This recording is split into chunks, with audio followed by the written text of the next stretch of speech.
This is some of the water that's run off. It's pretty much level right now. We're in Golden, Colorado, and we're on this bridge. It's a very pretty bridge.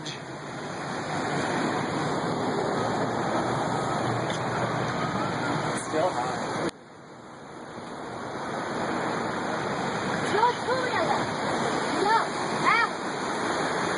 And this water is used to some degree for the Coors factory, the water for the beer. And the Coors factory is right, you can't see it with this light, but there it is.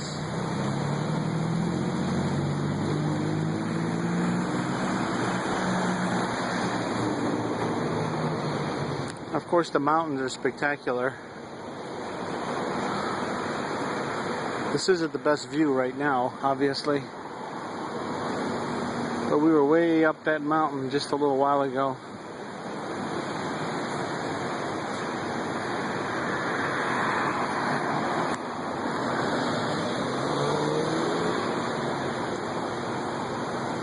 That sign way down there says, "Welcome to Golden."